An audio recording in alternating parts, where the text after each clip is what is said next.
तो शिव महापुराण की कथा कहती है कि शिव को मात्र 1 लोटा जल यदि आपने समर्पित कर दिया तो शंकर ने आपके लिए कुबेर का खजाना खोल दिया। ऐसा सरल देव कहीं नहीं मिलने वाला। इतना सरल देव कहीं मिलने वाला है क्या? अन्य देवताओं के पूजन के लिए तो आपको सामान जुटाना पड़ता है कि ये लाओ कि वो लाओ, कि ये पूजन करना है तो इसके लिए ये इतना इकट्ठा करना पड़ेगा, यज्ञ करना है तो इसके लिए इतना इकट्ठा करना पड़ेगा, सामान लाना है तो उसके लिए इतना इकट्ठा करना पड़ेगा, सामान एकत्रित करना पड़ेगा, ये सामान लाना पड़ेगा, वो सामान लाना पड़ेगा। पर शिव की पूजन के लिए आप कुछ एकत्रित करो मत करो। यहां तक शिव महापुराण की कथा कहती है कि तेरे मंदिर में आना मेरा काम है और मेरी बिगड़ी मनाना तेरा काम है। बस यहां तक शिव महापुराण की कथा कहती है कि आप शिव के मंदिर तक चले जाओ, शिव के दरवाजे तक चले जाओ, शिव के मंदिर तक चले गए, शंकर के द्वार तक चले गए, शंकर की चौखट तक चले गए, शंकर के दरवाजे तक भी पहुंच गए, उसके मंदिर तक भी पहुंच गए, तो ये पक्का है कि शिव आप पर कृपा की दृष्टि कर ही देगा। ये बिल्कुल निश्चित है।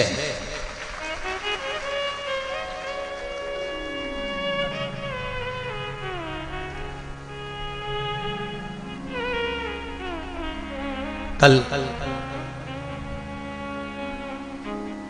अपन सभी ने शिव महापुराण की कथा में श्रवण किया था। कल भगवान शंकर की कथा में अपन ने सुना था कि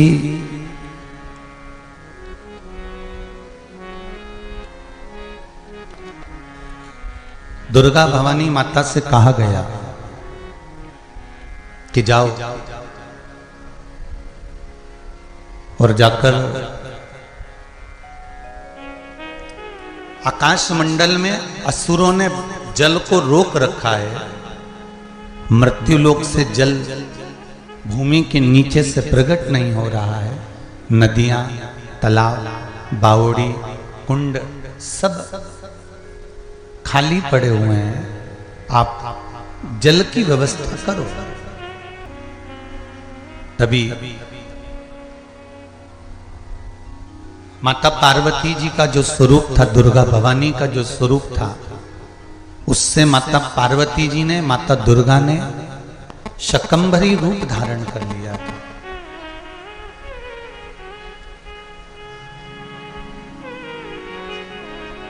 शकंभरी रूप धारण कर लिया।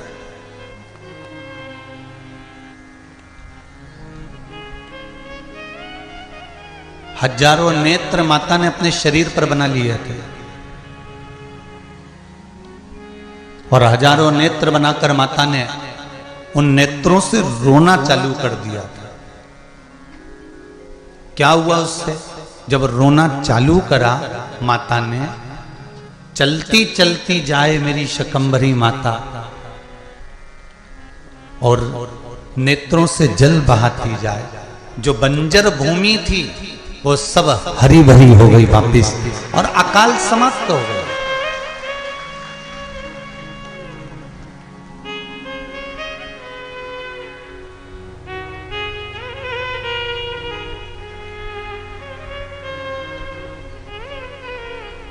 जब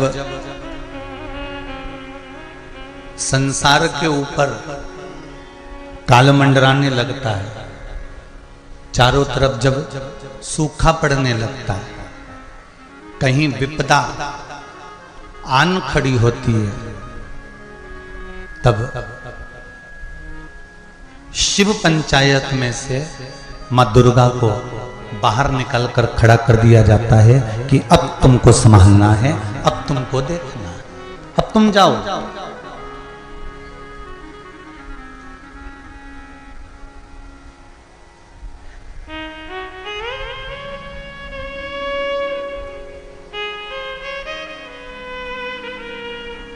तेरे भक्त जनों पर माता बीड़ पड़ी है,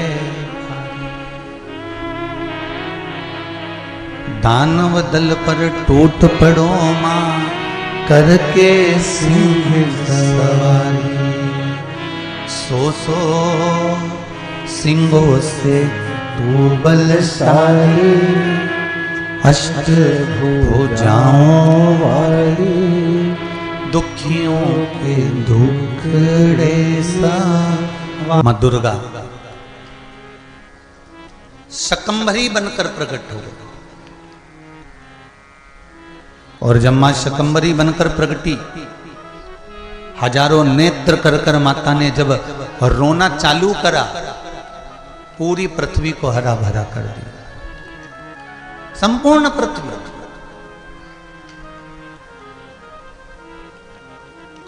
कल कथा में एक बात कही थी, आप लोगों ने उसको अपने जीवन में उतारा कि नहीं उतारा पता नहीं, पर एक बार अच्छे से फिर से सुन लो। परिवार वालों के सामने रोगे, उसका कोई मोल तत्व नहीं है। कुटुंब के आगे जाकर रोगे, उसका कोई मोल तत्व नहीं है। समाज वालों के आगे जाकर रोगे, उसका कोई मोल तत्व नहीं है। गैर समाज वालों के पास जाकर रोगे, उसका कोई मोल तत्व नहीं है। शिव महापुराण की कथा कहती है, अगर जीवन में दुख आए तो रोना, तो मेरे विश्वनाथ के चरणों में जाकर रोना, जिससे वो आंसू पोंछ दे।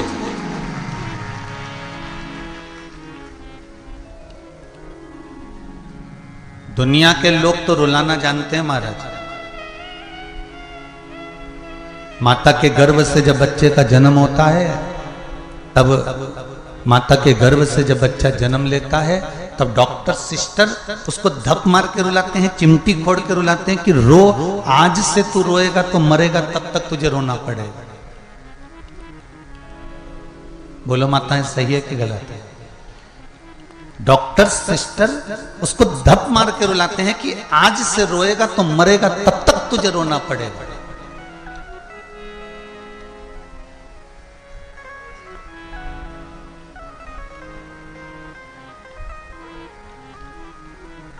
रोना सिखाया नहीं जाता, रोना तो व्यक्ति को आ ही जाता है। सिखाना तो केवल मुस्कुराना पड़ता है।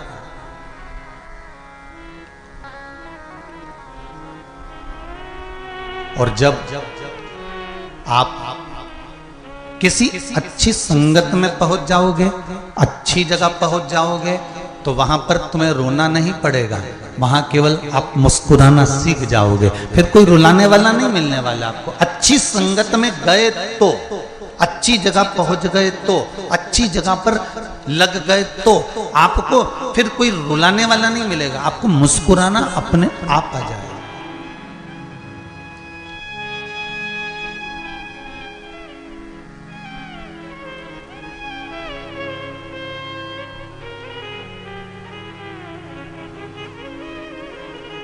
सुनार के दुकान के कचरे की कीमत बादाम से भी ज्यादा महंगी होती है। काहे की? अरे बोलो तो जम के। स्वर्णकार सुनार के दुकान के, सुनार के घर के कचरे की कीमत बादाम से ज्यादा महंगी होती है। कचरे की कीमत। सब्जी के ऊपर जाकर बैठ जाएगी, उस मक्खी की कोई कीमत होगी क्या? अरे बोलो तो तोलते समय वो पलड़े में बैठ गई, सब्जी पर बैठ गई, पत्ता गोभी पे बैठ गई, बैंगन पे बैठ गई, आलू पर बैठ गई, हरा धना पे बैठ गई, वो उसकी कोई कीमत हुई क्या? नहीं। और वही मक्खी जब सोना तुल रहा हो और सोने के पलड़े पर जाकर बैठ जाए तो कीमत होगी कि नहीं होगी? अपने आप उस मक्खी की कीमत बढ़ जाएगी। उसी तरह आप और हम हैं, हम अगर गलत जगह पर जाकर बैठ रहे हैं तो हमारी कोई कीमत नहीं है, और अगर हम शिव पुराण में जाकर बैठ रहे हैं तो हमारी कीमत बढ़ती चली जाए। हम यदि भगवान के भजन में जाकर बैठ रहे हैं, भगवान के स्मरण में जाकर बैठ रहे हैं, भगवान की भक्ति में जाकर बैठ रहे हैं, भगवान के कीर्तन में जाकर बैठ रहे हैं, भगवान के चरणारविंद में जाकर बैठ रहे हैं, भगवान की अविरल भक्ति में जाकर बैठ रहे हैं, तो हमारी कीमत बढ़ी हुई है। अगर कीमत घटी कहां पर है? तो कहां? संसार के व्यर्थ के काम में हम जब तक लगे रहे तो हमारी कोई कीमत नहीं।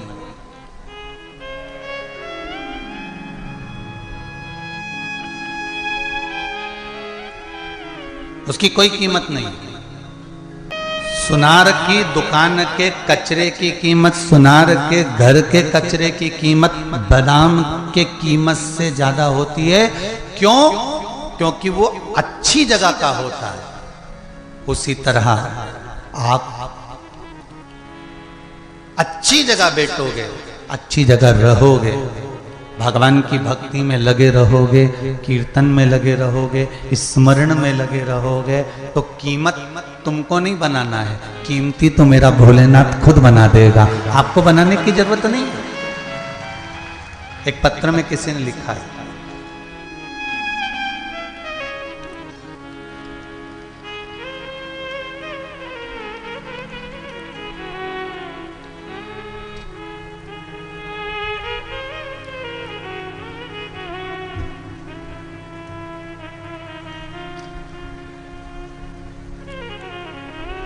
मैं वैशाली आकरे नागपुर महाराष्ट्र से हूँ। कहीं बैठी हो तो हाथ उठाएं। आप ही बेटा, दोनों हाथ हिला दो एक बार। हर हर महादेव। मैं वैशाली आकरे नागपुर महाराष्ट्र से। महादेव ने मुझे क्या दिया मैं क्या बताऊं। श्री शिवाय नमस्तुभ्यम जपने का फल क्या मिलता है मैं क्या वर्णन करूं। मेरे चाचा की बेटी की रात में बहुत तबीयत खराब हुई थी। मेरी चाची जोर जोर से रोने लगी। हम सब आवाज सुनकर उनके रूम की तरफ भागे तो देखा तो चाची की बेटी प्राण छोड़ चुकी थी। प्राण छूट गया था। प्राण छूट गया समझकर उनको नीचे सुला दिया। उनकी सांस चलना बंद हो गई थी, हलचल बंद हो गई थी, कुछ भी शरीर कंपायमान नहीं था, शरीर में कोई अंश नहीं था। वो देखकर हम सब हताश हो गए। तब आप ही ने लिखा है ना, तब चाची भी आई हैं आपके साथ में क्या? नहीं आई। तब पूरे परिवार ने शिव महापुराण की कथा टीवी पर सुन रखी थी, तो एक साथ श्री शिवाय नमस्तुभ्यम का जाप करना प्रारंभ किया। 5 मिनट ही हुए थे, बेटी ने आंख वापस खोल दी। ये शिव है। ये पत्र है। बैठो बेटा। श्री शिवाय नमस्तुभ्यम। बैठी। अकाल मृत्यु वो मरे जो काम करे, चंडाल का काल उसका क्या बिगाड़े, जो भक्त हो महाकाल का। जो शिव का उपासक होता है, शंकर का जो भगत होता है, शिव की आराधना करने वाला जो होता है, शिव स्मरण करने वाला जो होता है, मृत्यु दरवाजे तक अगर आ भी जाए और आप शंकर की आराधना में लगे हो तो यह पक्का है कि काल भी टल जाता है उस महाकाल के। आवाज काई की आ रही है उसको तो सही करवाऊं ना उसको। भगवान शिव से प्रार्थना करें, शंकर की आराधना करिए, शिव का स्मरण करिए, शिव भक्ति में डूबने का प्रयास करिए।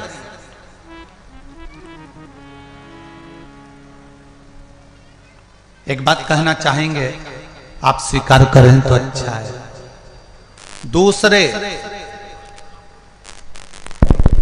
दूसरे धर्म के लोग आपको भले भटका दें, आपका मार्ग बदल दें, आपको भले दूसरे मार्ग की ओर लेकर चले जाएं, पर सत्यता तो यही है कि हमारा जो सनातनी धर्म है ना, ये एक ऐसा धर्म है जिस धर्म के अंतर्गत हम केवल भगवान का नाम लेकर ही दुनिया के सारे कार्य कर सकते हैं। केवल नाम लेकर।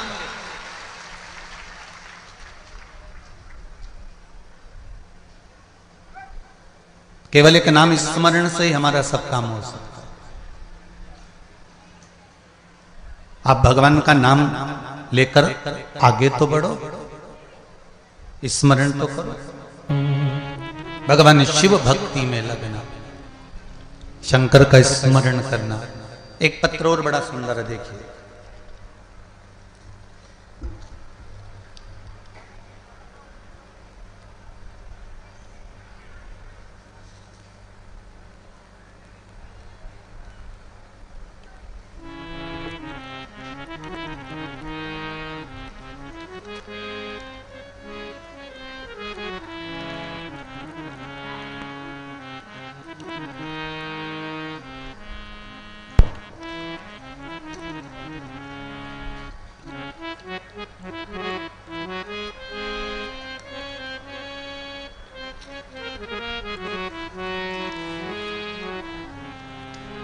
मेरा नाम प्रियंका निर्मल कुमार, पति लव कुमार जी बरेट, रायगढ़ छत्तीसगढ़ से आए। कहीं बैठे हैं आप ही? दोनों हाथ हिला दो एक बार। हर हर महादेव।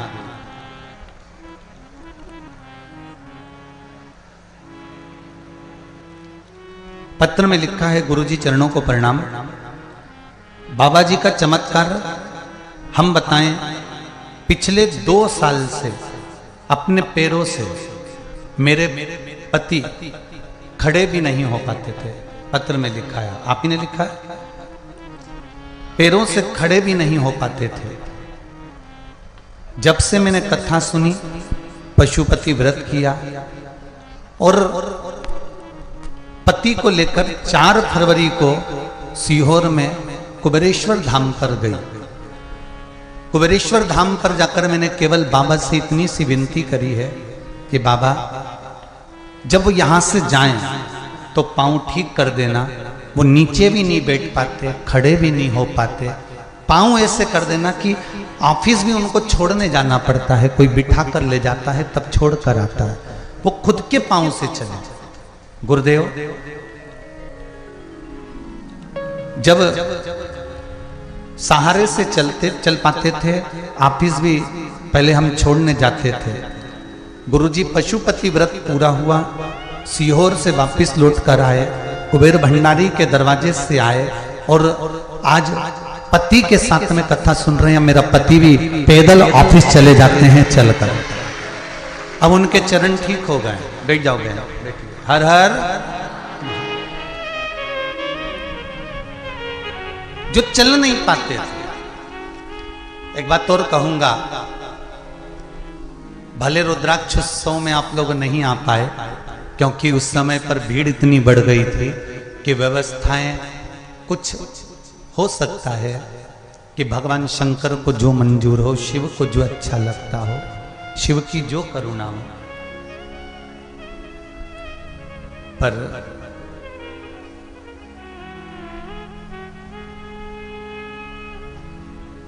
सारे तीर्थ बार बार, कुबेर भंडारी एक बार जरूर जाए। एक बार अगर मौका मिले भगवान से प्रार्थना करना, अगर कोई दिक्कत जीवन में आए तो शिव की आराधना करना। और कभी भगवान ऐसी कृपा कर दे तो इस शरीर को लेकर एक बार कुबेरेश्वर बाबा की धरा पर जरूर होकर आना, ये निवेदन। वहां का कंकर शंकर केवल उस कुबेरेश्वर बाबा की धरा पर कहीं पर भी बैठकर 108 बार श्री शिवाय नमस्तुभ्यं का मात्र जाप कर लेता है व्यक्ति और दिल की बात बाबा से कह देता है तो बाबा उसकी मुराद 3 महीने में पूर्ण कर देते हैं। जैसे बहन जी ने लिखा कि मैं कहकर आई बाबा से, उसने तारीख भी लिखी।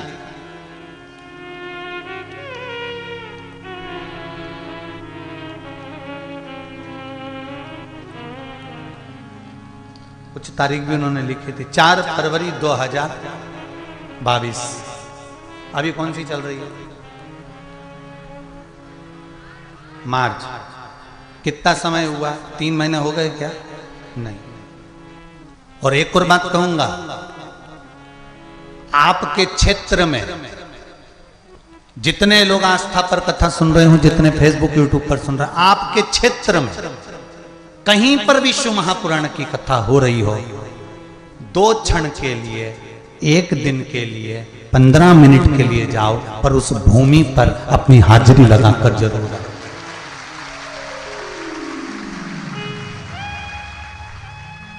क्यों? क्या कारण है? श्री तुमरुका जी ने भगवान देव अधिदेव महादेव से निवेदन करा, हे भोलेनाथ, ये कथा मैं आपको सुना रहा हूं। आप कथा के मुख्य यजमान शिव और पार्वती जी, ईश्वर जी और गोरा जी हैं।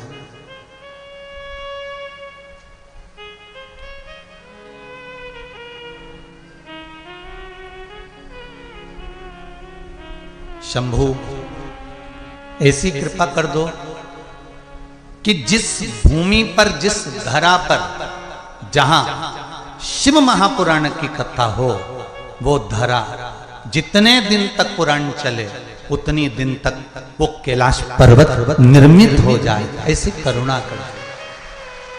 क्यों? तुमरुका जी ने कहा कि संपूर्ण विश्व के लोग, संपूर्ण संसार के लोग कैलाश नहीं जा पाएंगे, सब लोग कैलाश पर्वत तक नहीं पहुंच पाएंगे, पर यदि कथा स्थल तक भी पहुंच गए तो उनको कैलाश के पहुंचने का फल प्राप्त हो जाएगा और आपके दर्शन का फल प्राप्त हो जाएगा। ये शिव कथा, सुंदर शिव महापुराण की कथा हो रही हो, शिव का स्मरण हो रहा हो, वो धरा कोई साधारण सी नहीं होती, वो स्वयं कैलाश धाम बन जाती है। श्री शिवाय नमस्तुभ्यम, साथ में बोलो, श्री शिवाय नमस्तुभ्यम, श्री शिवाय नमस्तुभ्यम। मां देवी, मां दुर्गा,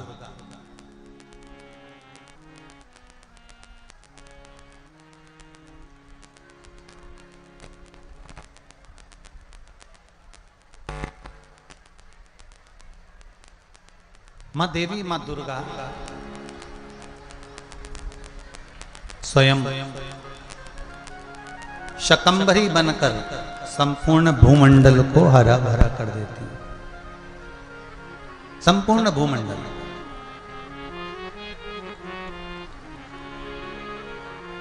महाराज 5 देवों में शिव पंचायत में सबसे पहला वर्णन आया था पंच तत्व का, पहले गणेश जी, जम के बोलो। दूसरे नंबर पर भगवान विष्णु वायुदेव,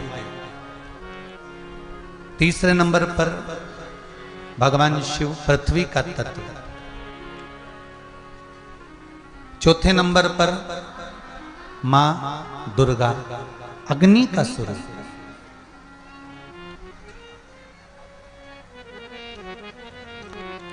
चतुर्थ पशुपति व्रत में जो चौथा दिया है, जो चौथा दीप पशुपति व्रत में वर्णन किया गया है, वो लक्ष्मी और नारायण का।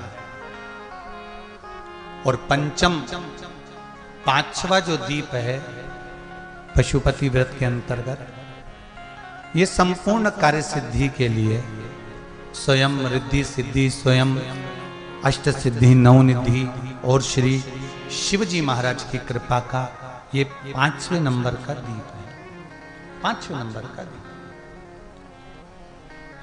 ये पंचम नंबर का। और एक बात और ध्यान दीजिएगा,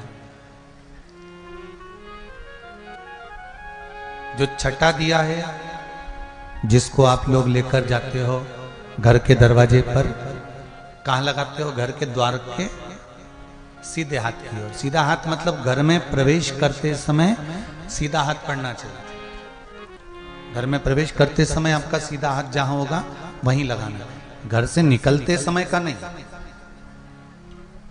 और एक बात और अच्छे से समझ लीजिए, आज मान लो दुकान नीचे है और मकान ऊपर है, अब दिया कहां लगाएं? मान लो दुकान के अंदर से रास्ता है मकान में जाने का, तो दुकान के दरवाजे पर है। और अगर रास्ता अलग से गया हुआ है ऊपर जाने के लिए, तो फिर वो दिया बाहर ही, जहां से आप लोग ऊपर जा रहे हैं, रास्ते में प्रवेश कर रहे हैं, वहां रखें। और यदि किसी मल्टी में रहते हैं, फ्लैट में रहते हैं, और फ्लैटों में और भी बहुत सारे घर हैं, फ्लैट में आने के लिए द्वार एक बड़ा सा नीचे होता है, इसके बाद बिल्डिंग में चढ़ना होता है, तो फिर आप के जिस फ्लैट में आप निवास करते हैं, जिस फ्लैट में आप रहते हैं और जिस घर में आप प्रवेश करते हैं, वहां दिया लगा।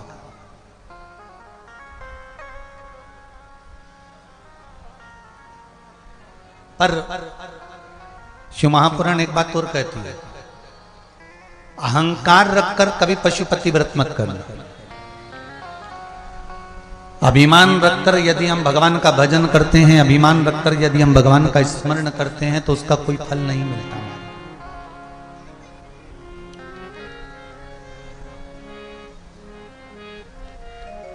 कल कथा में अपन ने श्रवण करा था माता दुर्गा का पंचायत में स्वरूप। आज कथा में अपन श्रवण कर रहे हैं 5वें नंबर पर हैं सूर्य नारायण भगवान, जिनका तत्व है आकाश।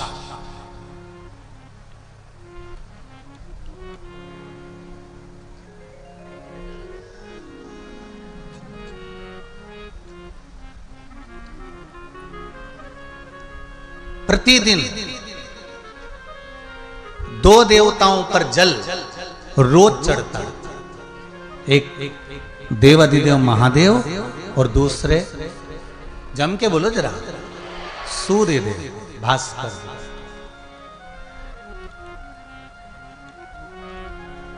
अब एक बात सामने आ जाती है कि गुरुजी इन पंचायत में ब्रह्मा जी का नाम क्यों नहीं? ऐसा क्या कारण कर दिया था ब्रह्मा जी ने? भाई ब्रह्मदेव तो ब्रह्मदेव है, तो ब्रह्मा जी का नाम तो पंचायत में होना चाहिए, तो पंचायत में ब्रह्मा जी का नाम क्यों नहीं? क्या कारण? एक बार ब्रह्मदेव ने भगवान विष्णु से कह दिया था कि तुम्हारे पिता कौन है? भगवान विष्णु ने भी भगवान ब्रह्मदेव के सामने ये प्रस्तुत कर दिया कि शिव मेरे पिता हैं।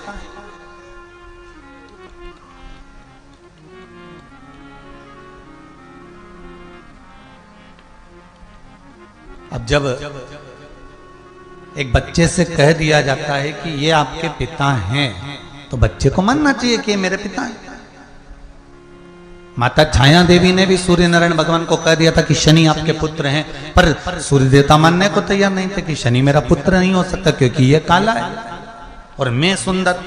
छाया देवी तुम सुंदर, मेरे जितने संतान सब सुंदर है, पर शनि काला क्यों है? तो वो मानने को तैयार नहीं। ऐसा कई बार हो जाता। ब्रह्मा जी मानने को तैयार नहीं थे। इन्होंने पर्वत को घुमाना प्रारंभ करा और उस पर्वत को घुमाते घुमाते घुमाते घुमाते लिंगायत आकृति प्रकट हो गई, अग्नि का खंभ प्रकट हो गया, प्रथम शिवलिंग प्रकट हो गया। मृत्यु लोक पर पहला शिवलिंग ब्रह्मा और विष्णु ने बनाया था, जो प्रकट हो गया ब्रह्मा और विष्णु के द्वारा प्रकट।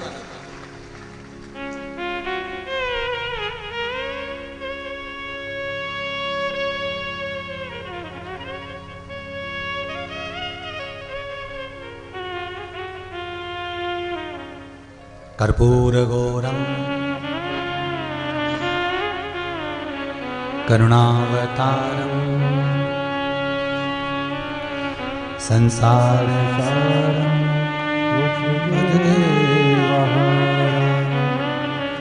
शिवलिंग प्रकट हुआ। जैसे ही शिवलिंग प्रकट हुआ, भगवान विष्णु ने कह दिया, ब्रह्मदेव तुम पूछ रहे थे मेरे पिता कौन है? ये मेरे पिता हैं।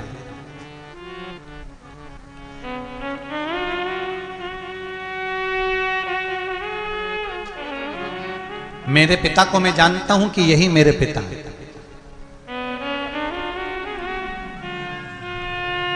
इसके सिवाय मुझे कुछ कहना नहीं है।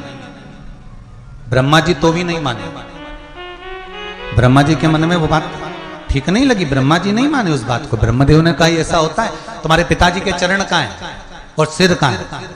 भगवान ब्रह्मा भगवान शंकर के शिवलिंग का शीश देखने जा रहे हैं और भगवान विष्णु चरण देखने के लिए जा रहे हैं। ये कथा हमने पहले भी आपको सुनाई।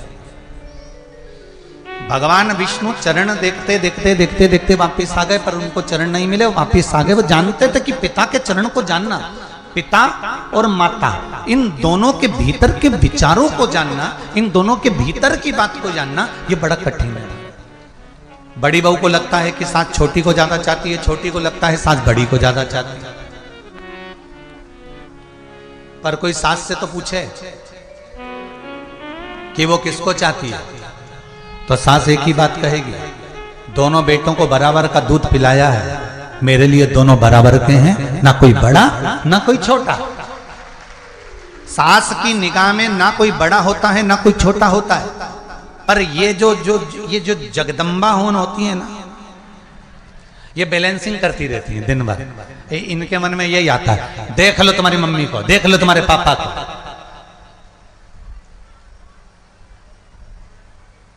जब से छोटी आई है ना, तब से छोटी का गुणगान गा रही है, और छोटी को लगता है कि मेरी तो कोई वैल्यू ही नहीं है। ये तो जब देखो जब सास बड़ी का ही गुणगान गाए, ससुर जी बड़े का ही गुणगान गाए। ये हम करते हैं, ये हमारे मन की विचार धारणा को हम सोचते हैं, ऊंचा नीचा हम सोचते हैं, पर इनके मन में ये बात नहीं होती। जो घर का माता पिता होता है, इसके मन में ये विचार नहीं आता कि कौन बड़ा है, कौन छोटा है, कौन श्रेष्ठ है, कौन नहीं है। उसके मन में कुछ भी नहीं। उसके मन में तो ये है कि मैंने बराबर का दूध पिलाया है दोनों को, और दोनों मेरे लिए, चारों मेरे लिए, पांचों मेरे लिए, तीनों मेरे लिए। जितने भी घर में बेटे होते हैं, बहुएं होती हैं, ये सब मेरे लिए बराबर।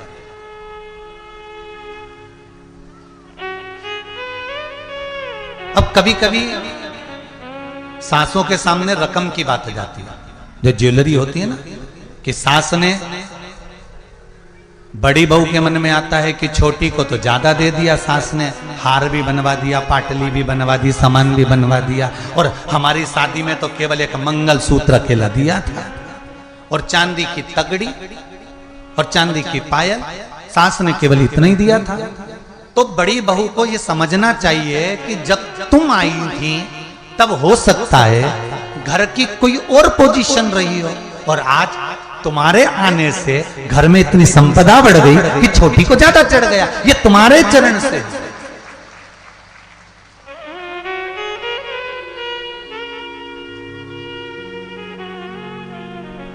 ये किसी दूसरे के चरण से नहीं है, आपके चरण से। कितना प्रेम है महाराज जी संबोधन में, जरा देखिए। देवरानी, देवों के घर से भेजी हुई रानी, जेठानी, जिसने आते से तेरी जय जय कराने की ठानी, उसका नाम है जेठानी। दोनों संबोधन में कितना प्रेम छुपा हुआ है, कितना आनंद छुपा हुआ है, कितना भक्ति और विश्वास छुपा हुआ है, जरा वो देखिए। पर हम तो ये सोचते हैं कि ये हमारी दुश्मन आ गई या हमारा ये दुश्मन हो गया। नहीं नहीं भाई, शिव महापुराण की कथा कहती है शिव जी के मन में भेद नहीं होता। उसके लाखों दीवाने बड़े से बड़े, उसके चरणों में सब कंकड़ माटी से पड़े। उसके लिए बड़ा है तो भी बराबर, छोटा है तो भी बराबर। उसके लिए लंकाधिपति रावण है वो भी बराबर, उसके लिए भस्मासुर है वो भी बराबर। शंकर भगवान की आराधना देवताओं ने जितनी करी उतनी ही राक्षसों ने करी, असुरों ने करी, और जितनी असुरों ने करी उतनी ही मनुष्यों ने करी। भगवान शिव की आराधना देवता भी करते हैं तो राक्षस भी करते हैं। भगवान शिव की आराधना पापी भी करते हैं तो पुण्यवान भी करते हैं। भगवान शंकर की आराधना संत भी करते हैं तो साधु भी करते हैं। भगवान शिव की आराधना जिसकी मर्जी पड़े जो करे, और जो करता है शिव उसकी झोली भर ही देता है। ऐसा मेरा देवाधिदेव महादेव।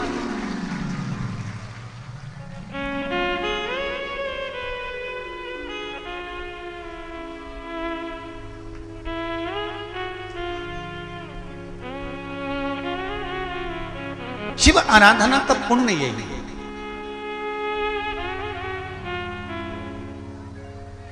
शिव आराधना का सुख यही है।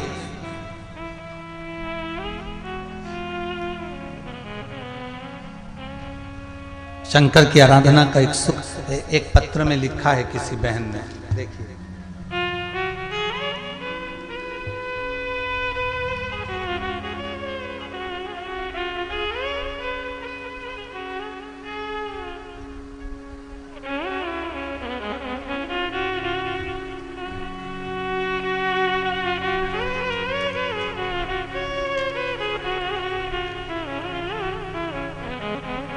लता हरणे धानोरा महाराष्ट्र से हैं। कहीं बैठी हो तो हाथ उठा सकती हैं, कहीं बैठी हो तो हाथ उठा सकती हैं। लता जी ही लिखा, लता हरणे धानोरा। कहीं बैठी हैं क्या? बैठी उधर बैठी हैं क्या? अच्छा, हमको दिख नहीं रही हैं, परंतु हाथ हिला देना जी जी हो। कैमरे वाले को दिख जाए तो देख लीजिए रे दादा है। हाँ इधर साइड में हाथ हिला देना दोनों। हर हर महादेव। आपने लिखा है गुरुजी मेरे पति की तबीयत अचानक खराब हो गई थी, उन्हें हॉस्पिटल में जाना पड़ा, बहुत चक्कर सा एक दिन आ गया था और उनको ले गए। उनको ले जाने के बाद एक्सरे करवाया, एक्सरे में निकला कि उनको गैप आ गया है शरीर के अंतर्गत मस्तिष्क में, और उसके बाद उन्हें नागपुर ले जाया गया, वहां पर उनको एडमिट किया गया। एडमिट करने के बाद में मैंने शिव महापुराण की कथा सुन रखी थी गुरुजी। अचानक क्या करें, पिछली बार का रुद्राक्ष रखा हुआ था, उस रुद्राक्ष का पानी उनको लोटे में डालकर जल थोड़ा थोड़ा सा डॉक्टर के हिसाब से, जैसा डॉक्टर कह रहे थे कि पानी इतना पिलाओ, उस हिसाब से देना चालू करा। वो रुद्राक्ष का जल शिव जी को चढ़ाया, 108 बार नाम लेकर श्री शिवाय नमस्तुभ्यम कहकर वो पानी मैंने अपने पति को पिलाया। हॉस्पिटल में भर्ती रहे, एक्सरे में आ गया था कि इनको गैप हो गया है। फिर एमआरआई कराई गई। जब एमआरआई की रिपोर्ट आई गुरुजी तो आप आश्चर्य करेंगे, उस रिपोर्ट में कुछ भी नहीं आया और मेरा पति ठीक होकर घर आ गया। ये पत्र है। बैठिए बहन बैठिए, हर हर महादेव, बैठिए। ये शिव कृपा है।